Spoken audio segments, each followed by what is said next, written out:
Good morning students. Aravali public school Kathumar की online कक्षा में एक बार फिर आप सभी का स्वागत है। डियर स्टूडेंट, लास्ट वीडियो में हमने आपको परागण के प्रकार बताए थे।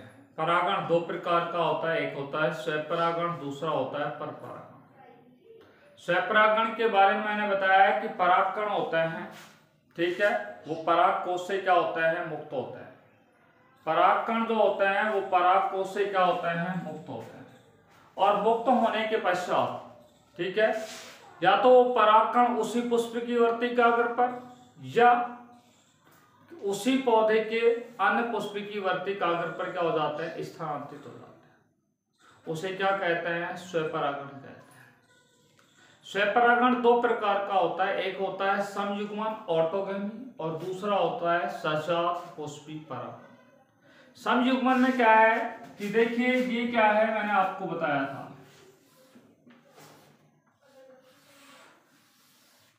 आपको बताया कि परागकोश से परागकण क्या हुए, मुक्त हुए, और मुक्त होने के बाद परागकण उसी पुष्प की वर्तिकाग्र पर क्या हो जाता है, स्थानांतरित हो जाता है। ठीक है, परागकोश से परागकण मुक्त होने के पश्चात उसी पुष्प की किस पर स्थानांतरित हो जाते हैं, वर्तिकाग्र पर स्थानांतरित हो जाते हैं। उसे क्या कहा जाता है, उसे कहा जाता है समयुग्मन। दूसरा होता है सजात पुष्पी परागण। ठीक है, देखिए इसके अंदर क्या है, परागकोश से परागकण क्या होता है, मुक्त होता है, और परागकोश से परागकण मुक्त होने के पश्चात, ठीक है, वो परागकण उसी पुष्प, उसी पौधे के अन्य पुष्प की वर्तिकाग्र पर क्या हो जाता है, स्थानांतरित हो जाता है। किस पर स्थानांतरित हो जाते हैं, उसी पुष्प की वर्तिकाग्र पर क्या हो जाता है, स्थानांतरित हो जाता है। किस पर हो जाता है, उसी पुष्प की वर्तिकाग्र पर क्या हो जाता है, स्थानांतरित हो जाता है। उसे क्या कहा जाता है, सजात पुष्पी परागण। परागकोश से परागकण मुक्त हुए और क्या होता है कि उसी पौधे के अन्य पुष्प की वर्तिकाग्र पर परागकण स्थानांतरित हो जाए तो सजात पुष्पी परागण। देखो सजात पुष्पी परागण के लिए अनुकूलन, सजात पुष्पी परागण का पहला अनुकूलन मैंने बताया कि ये कैसे होता है, उभयलिंगी होते हैं, यानी कि स्वपरागण उन्हीं पादपों में पाई जाती है जिनमें, ठीक है, जिनके पुष्पों में नर और मादा जन्म दोनों ही एक ही पुष्प में पाए जाते हैं।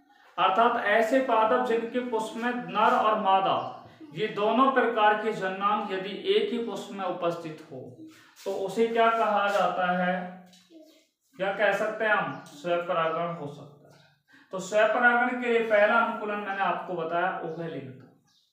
दूसरा मैंने आपको बताया स्वपरागण के लिए क्या होनी चाहिए, समकाल पक्वता, जिसको बोलते हैं होमोगेमी। समकाल पक्वता क्या है कि जो पुष्प होता है उसमें पुंमंग और जायंग, ये पुंमंग है, ये जायंग है। पुंमंग और जायंग का जो विकास होता है, दोनों का जो परिवर्धन होता है, उस परिवर्धन कैसा होना चाहिए, साथ साथ होना चाहिए। दोनों के विकास की अवधि कैसी होनी चाहिए, समान होनी चाहिए। दोनों का जो विकास होना चाहिए वो एक साथ होना चाहिए, वो क्या कहलाता है, समकाल पक्वता। ठीक है, अर्थात ऐसे पुष्प जिनमें पुंमंग और जायंग का परिवर्धन कैसे होता है, एक साथ होता है, दोनों का विकास कैसे होता है, एक साथ होता है, उसे क्या कहा जाता है, समकाल पक्वता कहा जाता है। क्या कहा जाता है, समकाल पक्वता। और समकाल पक्वता जो होती है वो किन के अंदर पाई जाती है, मीराबिला, जलापा और कैथ्रैंथस के पादप में पाई जाती है। मीराबिला, जलापा और कैथ्रैंथस के पादप के अंदर क्या पाई जाती है, समकाल पक्वता पाई जाती है। देखिए तीसरा पॉइंट है जिस पर मैं बात कर रहा हूं, अनुन्मिलता। अनुन्मिलता जिसको इंग्लिश में बोलते हैं क्लिस्टोगेमी। क्या बोलते हैं, क्लिस्टोगेमी के नाम से उसे क्या है, जाना जाता है। देखो क्लिस्टोगेमी या अनुन्मिलता किसे कहते हैं, तो कुछ पादप ऐसे होते हैं जिनके पुष्प हमेशा कैसे रहते हैं, बंद रहते हैं, और जिन पादपों के पुष्प हमेशा बंद रहते हैं उन पादपों में स्वपरागण की क्रिया पाई जाती है। उसे क्या कहा जाता है? अनुन्मिलता कहा जाता है। उसे क्या कहा जाता है? अनुन्मिलता कहा जाता है। ठीक है, देखिए अनुन्मिलता ऑक्जिलस के पादप में पाया जाता है, ड्रासेरा के पादप में पाया जाता है, कनकोवा के पादप में पाया जाता है, जंक्स के पादप में पाया जाता है। उसके बाद हमने आपसे एक बात की थी स्वपरागण के लाभ या एडवांटेज ऑफ सेल्फ पॉलिनेशन। तो स्वपरागण का पहला लाभ जो मैंने आपको बताया है कि स्वपरागण जो होता है वो निश्चित रूप से होता है। परागकण भी क्या होते हैं? कम उनका खर्च होता है, उनका व्यय कैसा होता है? परागकणों का व्यय भी कम होता है और परागकणों का निर्माण भी कैसे होता है? कम होता है।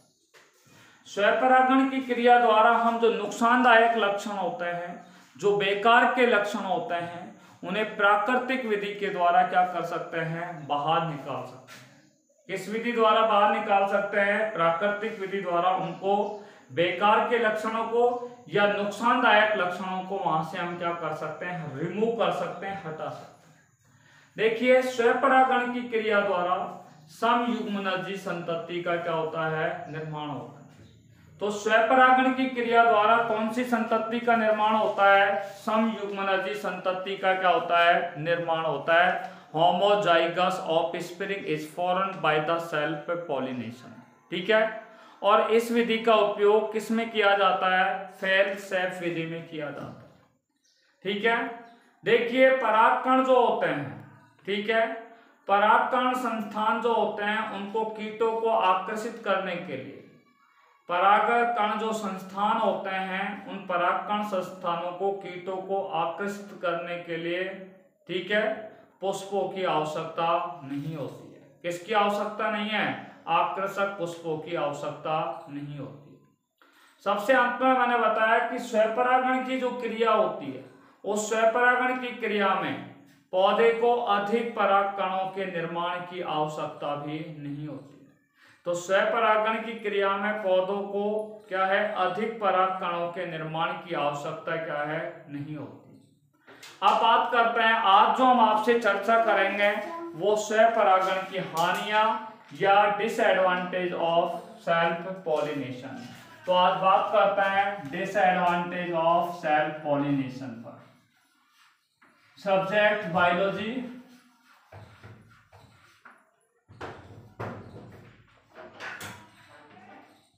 क्लास 12th, लेसन नंबर हमारा सेकंड चल रहा है, जिसका नाम आपको मैंने पहले बता दिया, sexual reproduction in flowering plants. और आज का टॉपिक है हमारा, पहला टॉपिक है जिस पर हम बात कर रहे हैं, और वो है डिसएडवांटेज ऑफ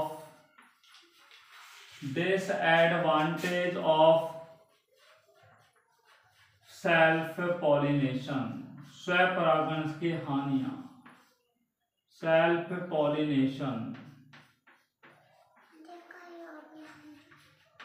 स्वपरागण से क्या हानियां हैं उस बिंदु पर हम आपसे बात करने जा रहे हैं। तो देखिए स्वपरागण से हानियां, आज का ये पहला टॉपिक है जिस पर हम आपसे क्या करने जा रहे हैं? चर्चा करेंगे। तो स्वपरागण से हानियां, स्वपरागण से हानि,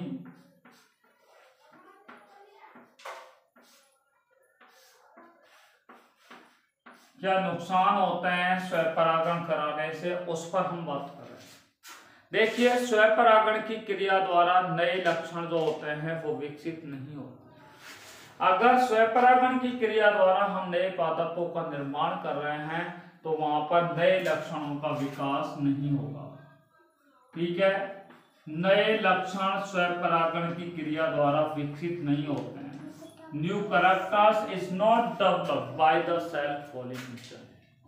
तो स्वपरागण की क्रिया द्वारा नए लक्षणों का क्या नहीं होता है? विकास नहीं होता है या विकसित नहीं होते हैं। तो स्वपरागण की क्रिया द्वारा नए लक्षणों का क्या नहीं होता है? विकास नहीं होता है। दूसरा है स्वपरागण की क्रिया द्वारा जो डिफेक्टिव कैरेक्टर होते हैं, त्रुटिपूर्ण लक्षण होते हैं, या जो दोषपूर्ण लक्षण होते हैं, उन दोषपूर्ण लक्षणों को बाहर नहीं किया जा सकता। यानी कि स्वपरागण की क्रिया द्वारा जो दोषपूर्ण लक्षण होते हैं, डिफेक्टिव लक्षण होते हैं, दोषपूर्ण लक्षण होते हैं, कौन से लक्षण होते हैं? दोषपूर्ण लक्षण होते हैं। उन दोषपूर्ण लक्षणों को क्या नहीं किया जा सकता? उस पादप से बाहर नहीं निकाला जा सकता। ठीक है, देखिए स्वपरागण की पहली हानि पर मैंने आपसे चर्चा कर लिया है कि स्वपरागण से पहली हानि का अर्थ मैंने आपको बता दिया है कि स्वपरागण से पहली हानि क्या होती है। स्वपरागण से पहली हानि क्या है कि नए लक्षणों का विकास नहीं होता है। दूसरा है दोषपूर्ण लक्षण जो होते हैं, कौन से लक्षण होते हैं? दोषपूर्ण जो लक्षण होते हैं उनको बाहर नहीं किया जा सकता। तीसरा है कि स्वपरागण की जो क्रिया होती है उनके द्वारा विभिन्नताएं क्या है? उत्पन्न नहीं होती। तो स्वपरागण की क्रिया द्वारा पादपों में जो वेरिएशंस होती है, ठीक है, वो वेरिएशन क्या नहीं होती है? उत्पन्न नहीं होती। ठीक है, तथा पादप जो होते हैं वो वातावरण के अनुसार उनमें अनुकूलन में भी क्या आ जाती है? कमी आ जाती है। तो स्वपरागण की क्रिया द्वारा पादपों में विभिन्नताओं का निर्माण नहीं होता है। Variation can not be developed by the self pollination. और सेकेंडली मैंने आपको बताया पादप जो होते हैं वो वातावरण के अनुसार क्या नहीं होते हैं? अनुकूलित नहीं होते हैं। विभिन्नताओं का निर्माण नहीं होता है और पादप जो होते हैं वो वातावरण के अनुसार उनमें अनुकूलनता उत्पन्न नहीं होती है। तो ये क्या है? हमने आपको 4 हानियां बता दी है। ठीक है, तो स्वपरागण से पहली हानि मैंने बताया कि नए लक्षणों का विकास नहीं होता। स्वपरागण की क्रिया द्वारा जो पौधे बनते हैं उनमें नए लक्षण विकसित नहीं होते हैं। दोषपूर्ण जो लक्षण उन पादपों में विकसित हो जाते हैं, उन दोषपूर्ण लक्षणों को भी स्वपरागण की क्रिया द्वारा बाहर नहीं निकाला जा सकता। स्वपरागण की क्रिया द्वारा पादपों के अंदर विभिन्नताएं उत्पन्न नहीं होती है। ठीक है, और सबसे अंत में मैंने बताया स्वपरागण की क्रिया होने से पादप जो होते हैं वो वातावरण के अनुसार क्या होते हैं? अनुकूलित नहीं होते हैं। उनकी अनुकूलनता में क्या आ जाती है? कमी आ जाती है। उनके अनुकूलनता में क्या आ जाती है? कमी आ जाती है। इस बात का आपको क्या है? ध्यान रखना है। देखिए, अब स्वपरागण के बाद हमने आपसे स्टार्टिंग में बात की थी कि परागण जो होता है वो 2 प्रकार का होता है। एक होता है स्वपरागण और दूसरा कौन सा होता है? परपरागण। तो डियर स्टूडेंट, अब हम दूसरे सेकंड पॉइंट पर आपसे बात करने जा रहे हैं और वो है क्रॉस पॉलिनेशन, परपरागण। तो आज का हमारा ये दूसरा टॉपिक है, ठीक है, जिसका नाम है क्रॉस पॉलिनेशन। ठीक है,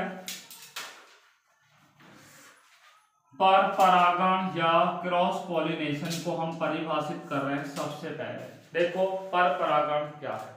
ठीक है, तो इस बिंदु पर आपसे बात करने जा रहे हैं। देखो परपरागण में आप देख रहे हो कि एक जो पुष्प पौधा है उसके अंदर क्या है? मादा जन्नांग उपस्थित है, उसमें ये मादा जन्नांग उपस्थित है। और जो दूसरा पादप है उसके अंदर क्या है? ये नर पुष्प वाला, ठीक है, उनके अंदर ये क्या है? नर जन्नांग उपस्थित है। ठीक है, अब इस नर जन्नांग में से क्या होगा? परागकोश बाहर निकलेंगे। नर जन्नांग में से क्या है? ये परागकोश होगा। परागकोश जब परिपक्व हो जाएगा तो यहां से परागकण बाहर निकलेंगे। वो परागकण जल के माध्यम से या वायु के माध्यम से या मधुमक्खी के माध्यम से या विभिन्न प्रकार के कीटों के माध्यम से या तितली के माध्यम से, ठीक है, या फिर मैं आपको बता दूं पक्षियों के माध्यम से या चमगादड़ों के माध्यम से, ये परागकण कहां पर स्थानांतरित हो जाते हैं? इस मादा पुष्प की क्या है? वर्तिक कागज पर क्या है? पहुंच जाते हैं। तो यहाँ पर अनेक विधियों द्वारा ये परागकण क्या है? पहुंचे, या तो जल की क्रिया के द्वारा या वायु के द्वारा या मैंने बताया जीवों के द्वारा। जीव भी मैंने बता दिया, मधुमक्खी होती है, तितली होती है, पक्षी होते हैं या फिर कौन होते हैं? चमगादड़ होते हैं। तो उनके द्वारा ये परागकण यहाँ पर स्थानांतरित हो रहे हैं और उसी क्रिया को क्या कहा जाता है? परपरागण कहते हैं। अर्थात परागकोश से परागकण मुक्त होने के पश्चात परागकोश से परागकण क्या होते हैं, मुक्त होते हैं, और मुक्त होने के पश्चात परागकण जो होते हैं वो अनेक विधियों द्वारा, अनेक माध्यमों के द्वारा वो परागकण मादा पुष्प की वर्ती कागज पर क्या होते हैं, स्थानांतरित होने की क्रिया को क्या कहा जाता है, पर परागण या क्रॉस पॉलिनेशन कहते हैं। अनेक विधियां या अनेक माध्यम कौन से हैं, जल के माध्यम के द्वारा या वायु के द्वारा या विभिन्न प्रकार के जैविक कारकों के द्वारा। ये अनेक माध्यम है जिनके द्वारा ये परागकण कहां पर पहुंचे रहे हैं, मादा की वर्ती कागज पर पहुंच रहे हैं। अब हम बात कर रहे हैं, देखो पर परागण आपको पता लग रहा है कि पर परागण उन पादपों में होते हैं जिनके अंदर नर पुष्प और मादा पुष्प अलग अलग पौधों में उपस्थित होते हैं। अर्थात ऐसे पौधे कैसे होते हैं, एक लिंगी होते हैं। ये बात आपको सुनना आ गया होगा कि पर परागण केवल उन्हीं पादपों में पाया जाता है जिनमें पुष्प कैसे होते हैं, एक लिंगी होते हैं। या तो उन पादपों में नर पुष्प पाए जाते हैं, नरजन्नांग वाले पुष्प पाए जाते हैं, या मादा जन्नांग वाले पुष्प पाए जाते हैं। नरजन्नांग के रूप में वहां पर पुंग या पुंकेसर पाए जाते हैं, मादा जन्नांग के रूप में वहां पे जायांग पाया जाता है। ठीक है, तो हम बात करने जा रहे हैं पर परागण के अनुकूलन। किसके अनुकूलन पे बात कर रहे हैं, पर परागण के अनुकूलन पर आपसे बात कर रहे हैं। पर परागण के अनुकूलन, देखिए पर परागण के कौन कौन से अनुकूलन है, ठीक है, उन पर हमसे बात करने जा रहे हैं। इंग्लिश में लिख रहे हैं adaptation of cross pollination. Adaptation of cross pollination पर हम आपसे डिस्कस करने जा रहे हैं। देखिए, just now we are going to discuss about cross pollination, पर परागण के लिए अनुकूलन। और पहला अनुकूलन मैंने आपको बताया कि पर परागण के लिए पुष्प कैसा होना चाहिए, एक लिंगी होगा। यदि पुष्प एक लिंगी होगा, यूनिसेक्सुअल होगा, ठीक है, पुष्प यदि एक लिंगी होगा तभी उस पादपों में क्या होगा, पर परागण होगा। यदि पुष्प कैसा होगा, द्विलिंगी होगा, तो उनके अंदर क्या होगा, द्विलिंगी होगा तो उनमें क्या होगा, स्वपरागण की क्रिया। इसलिए पर परागण के लिए पौधा में पुष्प जो होंगे वो कैसे होने चाहिए, एक लिंगी पुष्प ही पाए जाने चाहिए। दूसरा है हेट्रोगेमी, जिसको बोलते हैं भिन्न काल पक्वता। क्या बोलते हैं, भिन्न काल पक्वता। इंग्लिश में बोलते हैं भिन्न काल पक्वता को हेट्रोगेमी के नाम से जानते हैं। किस नाम से जानते हैं, हेट्रोगेमी के नाम से इसे जाना जाता है, भिन्न काल पक्वता। ठीक है, what is the meaning of heterogamy. Heterogamy पर आपसे क्या कर रहे हैं, चर्चा कर रहे हैं।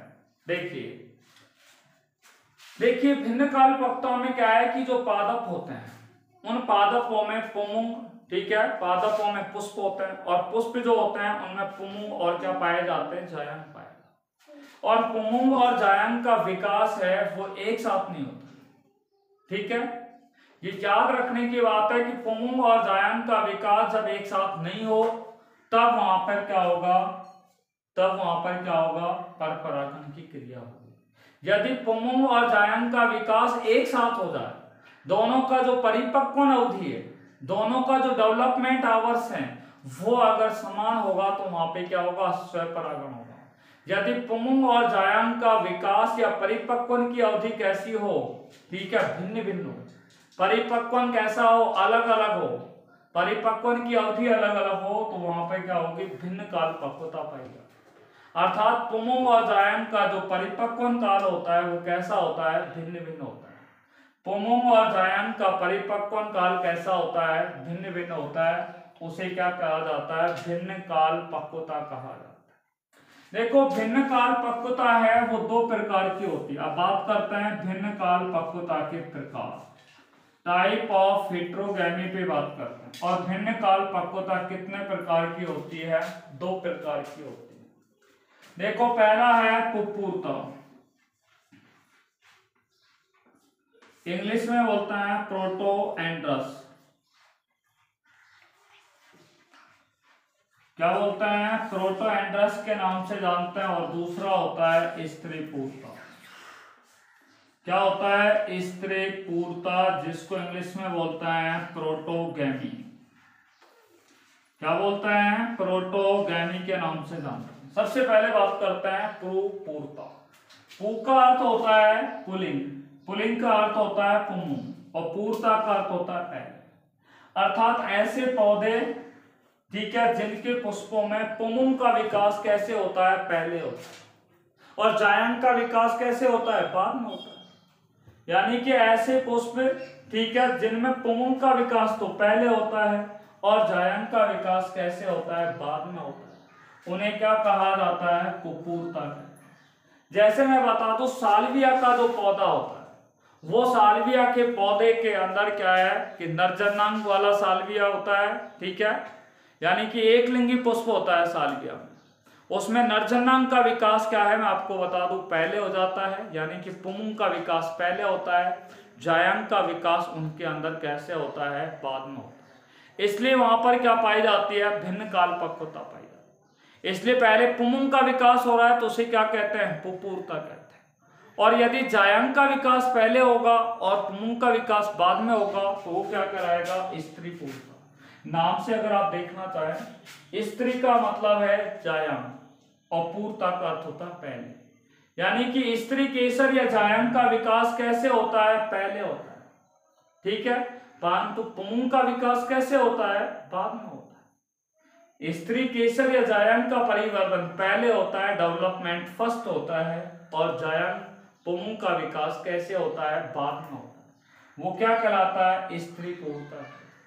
देखिए, स्त्री पूर्णता किसमें पाई जाती है, रोजेसी कुल के पादपों में पाई जाती है, ब्रासिकेसी या क्रूसीफेरी कुल के पादपों में पाई जाती है। एरिस्टोलॉकिया कुल के जो पादप होते हैं, उन एरिस्टोलॉकिया कुल के पादपों में, यानी कि ये 3 कुल के पादपों में क्या पाई जाती है, स्त्री पूर्णता पाई जाती है। जहां पे जायंत का विकास पहले होता है और पुंलिंग का विकास कैसे होता है, बाद में। तो रोजेसी कुल के पादप होते हैं, या ब्रासिकेसी कुल के पादप होते हैं, या एरिस्टोलॉकिया कुल के क्या होते हैं, पादप होते हैं। उन सभी पादपों में क्या पाई जाती है, स्त्री पूर्णता पाई जाती है। देखिए, उसके बाद हम पर परागण का तीसरा हम क्या है, अंकुरन पढ़ने जा रहे हैं, और वो है सेल्फ फर्टिलिटी, जिसको हम बोलते हैं स्वबंधता। क्या बोलते हैं, स्वबंधता, सेल्फ फर्टिलिटी पर हम बात कर रहे हैं। सेल्फ फर्टिलिटी, सेल्फ इनफर्टिलिटी पे बात करते हैं, इनफर्टिलिटी, LITY, ठीक है। सेल्फ इनफर्टिलिटी क्या है, स्वबंधता क्या है। आइए बात करते हैं स्वबंधता के ऊपर। देखो, कुछ पादप होते हैं, उनके जो पुष्प होते हैं उनमें परागकणों का क्या हो जाता है, निर्माण हो जाता है, और परागकणों का निर्माण होने के पश्चात, ठीक है, वो परागकण क्या है, उनमें आनुवंशिक बाधा आती है, जेनेटिकल हिंड्रेंस आती है, हेरिडिटिकल हिंड्रेंस उत्पन्न होती है, और वो परागकण कहां पर पहुंच जाते हैं, वर्तिकाग्र पर पहुंच जाते हैं। यानी कि परागकोश से परागकणों का निर्माण हुआ, और निर्माण होने के बाद वो परागकण कहां पर पहुंच गए, मादा की वर्तिकाग्र पर पहुंच गए, ठीक है। और वर्तिकाग्र पर पहुंचने के पश्चात भी देखो, ये इस तरीके से मैंने आपको दिखा दिया, ये परागकोश है, यहां से परागकणों का निर्माण हो गया, और अनेक माध्यमों से ये परागकण क्या है, जलीय माध्यम से, वायु के द्वारा, या जैविक कारकों के द्वारा, यानी कि ये विभिन्न विधियां हैं जिनके द्वारा ये परागकण कहां पर पहुंच गया, मादा की वर्तिकाग्र पर पहुंच गया, और वर्तिकाग्र पर पहुंचने के बाद भी ये परागकण में आगे अंकुरण नहीं होता। This pollen grain is not germinated on the stigma of gynoecium, ठीक है। तो जब परागकण जो होते हैं वो वर्तिकाग्र पर क्या नहीं हो पाते हैं, अंकुरित नहीं होते हैं। अंकुरित क्यों नहीं होते हैं, क्योंकि यहाँ पर क्या होती है, एक प्रकार की आनुवंशिक बाधा क्या हो जाती है, उत्पन्न हो जाती है, ठीक है। Genetical hindrance is originated here so that the pollen grain is not germinated on the stigma of female reproductive system, ठीक है। तो हमने बताया कि परागकण जो होते हैं वो पराग कोश से मुक्त होने के बाद मादा की वर्तिक आग्र पर पहुंचे, पर पहुंचने के बाद ये परागकणों का क्या नहीं होता है, अंकुरन नहीं होता। क्यों नहीं होता है? क्योंकि यहाँ पर क्या पाई जाती है, कुछ आनुवांशिक क्या पाई जाती है, बाधा पाई जाती है, जिसे क्या कहते हैं, स्वयंबद्धता कहते हैं। जैसे अंगूर होता है, रानी खेत होता है, क्या होता है, अंगूर होता है, रानी खेत होता है, ठीक है, अंगूर होता है नंबर 1। दूसरा कौन सा प्रकार का होता है, रानी खेत होता है। आपको मैं बता दूं, रानी खेत भी बोल देते हैं, कई किताबों में राखी खेत भी लिखा है। सेब का पौधा है, उनके अंदर क्या पाई जाती है, स्वयंबद्धता पाई जाती है। परागकण कहां पे पहुंच जाते हैं, वर्तिक आग्र पर पहुंच जाते हैं, पर परागकणों का अंकुरन नहीं होता, उसे क्या कहते हैं, स्वयंबद्धता कहते हैं, ठीक है। तो ऐसे पादप जिनमें परागकोश से परागकण मुक्त होकर के विभिन्न विधियों द्वारा मादा पुष्प की वर्तिक आग्र पर स्थानांतरित होने के पश्चात भी उनमें आनुवंशिक बाधा उत्पन्न होने के कारण परागकणों में अंकुरन नहीं होता है, उसे क्या कहा जाता है, स्वयंबद्धता कहा जाता है। क्या कहा जाता है, उसे स्वयंबद्धता कहा जाता है। देखिए अगला पॉइंट है जिस पर मैं आपसे बात कर रहा हूं, चौथा प्रकार का अंकुरन है जिस पर हम बात करते हैं, हार्कोगैमी। किस पे बात कर रहे हैं, हार्कोगैमी पर बात कर रहे हैं। कुछ पादप ऐसे होते हैं, ध्यान से सुनो, जिसमें एक ही पौधे पे नरजन्नांग होता है, दूसरे उसी पौधे पर मादा जन्नांग। अब नरजन्नांग कैसा है, बड़ा है, यानी कि परागकोश का आकार लंबा है, और जायंग का आकार कैसा है, छोटा है, ठीक है। तो परागकण जब क्या है, विकसित होंगे तो वो किस पे नहीं पहुंच पाएंगे, मादा की वर्तिक आग्र पर स्थानांतरित नहीं हो पाते, या उनके अंदर क्या है, नरजन्नांग का आकार छोटा होता है, मादा जन्नांग का आकार कैसा होता है, बड़ा होता है। तो ये क्या है, एक प्रकार की उनकी जो आनुवंशिक संरचना होती है या उनकी जो प्राकृतिक संरचना होती है, उन पादपों के पुष्पों की जो प्राकृतिक संरचना होती है, उनमें क्या होता जाता है, अवरोध उत्पन्न हो जाता है, और अवरोध उत्पन्न होने के कारण वो परागकण जो होते हैं वो मादा पुष्प की वर्तिक आग्र पर जाकर के नहीं पहुंच पाते हैं, नहीं अंकुरित हो पाते हैं, उसे क्या कहा जाता है, हार्कोगैमी कहा जाता है। तो हार्कोगैमी क्या है, कि ऐसे पादप जिनकी प्राकृतिक संरचना में अवरोध उत्पन्न होने के कारण, ऐसे पादप जिनके प्राकृतिक संरचना में क्या उत्पन्न होते हैं, अवरोध उत्पन्न होते हैं, और अवरोध उत्पन्न होने के कारण उनके परागकण जो होते हैं वो वर्तिक आग्र पर क्या नहीं हो पाते हैं, अंकुरित नहीं हो पाते हैं, उसे क्या कहा जाता है, हार्कोगैमी कहा जाता है। डियर स्टूडेंट, अब तक हमने आपको दो बिंदुओं पर बात की है। पहला हमने आपको बताया पर परागण क्या है, what is the meaning of पर पॉलिनेशन, ठीक है, या क्रॉस पॉलिनेशन क्या है। तो पर परागण मैंने आपको बताया, ठीक है, पर परागण मैंने आपको बताया कि परागकोश से परागकण मुक्त होने के पश्चात अनेक विधियों द्वारा, ठीक है, परागकण मादा की वर्तिक आग्र पर क्या होता है, स्थानांतरित होते हैं, उसे पर परागण कहा जाता है। दूसरा हमने बात की पर परागण के अनुकूलन। तो पर परागण के लिए 4 अनुकूल मैंने आपको बताया। पहला है, पर परागण के लिए पुष्प कैसा होना चाहिए, एकलिंगी होना चाहिए। दूसरा मैंने बताया कि पर परागण के लिए पादपों के पुष्पों में भिन्न काल पक्वता पाई जाती है, अर्थात उनके पुंग और जायांगों का जो विकास होता है, उनके परिवर्धन की जो अवधि होती है वो कैसी होनी चाहिए, भिन्न भिन्न होनी चाहिए। उनके परिवर्धन की अवधि कैसी नहीं होनी चाहिए, समान नहीं होनी चाहिए, ठीक है। मैंने आपको बताया भिन्न काल पक्वता 2 प्रकार की होती है, एक पुपूर्ता और दूसरी कौन सी होती है, स्त्री पूर्ता। ऐसे पादप, ठीक है, जिनमें ऐसे पादप जिनके अंदर पुंग का विकास पहले होता है, जायंग का विकास बाद में होता है, जायंग का परिवर्धन बाद में होता है, उसे क्या कहते हैं, पुपूर्ता कहते हैं। पुपूर्ता होती है वो सालवीय पादपों में पाई जाती है। स्त्री पूर्ता मैंने आपको बताया कि कुछ ऐसे पादप होते हैं जिनके अंदर स्त्री केसर या जायंग का विकास पहले होता है, पुंग का विकास कैसे होता है, बाद में होता है, उसे क्या कहा जाता है, स्त्री पूर्ता कहते हैं। क्या कहते हैं, स्त्री पूर्णता उसे क्या है कहा जाता है। जैसे रोजेसी कुल के पादप होते हैं, या ब्रेसिकेसी या क्रूसीफेरी कुल के पादप होते हैं, या एरिस्टोलोकिया कुल के क्या होते हैं पादप होते हैं। उन सभी के अंदर क्या पाई जाती है स्त्री पूर्णता पाई जाती है। तीसरा बिंदु है स्वबंधता, सेल्फ इनफर्टिलिटी।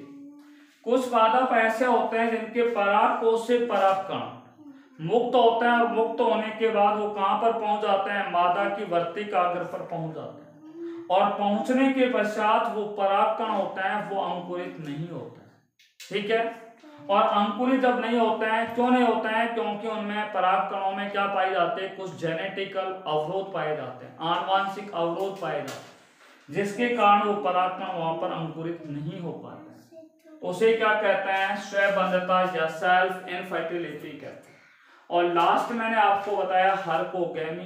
कुछ ऐसे पादप होते हैं जिनकी प्राकृतिक संरचना में क्या पाए जाते हैं अवरोध पाए जाते हैं, और जिनके प्राकृतिक संरचना में अवरोध पाए जाते हैं उनमें परागकण जो होते हैं, ठीक है, वो परागकण जो होते हैं वो वर्तिकाग्र पर पहुंच नहीं पाते हैं, और पहुंच नहीं पाते हैं तो परागकणों का अंकुरण नहीं होता है, और अंकुरण नहीं होता है, ठीक है, तो उसे क्या कहा जाता है हर्कोगेमी कहा जाता है। क्या कहा जाता है उसे हर्कोगेमी कहा जाता है।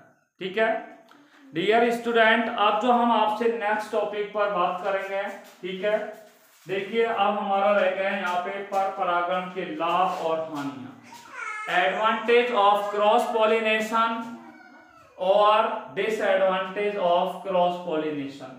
पर परागण से हानियां और लाभ के बारे में हम नेक्स्ट वीडियो में आपसे चर्चा करेंगे। Till then all of you take care bye corona, be safe, be happy, thanks very much.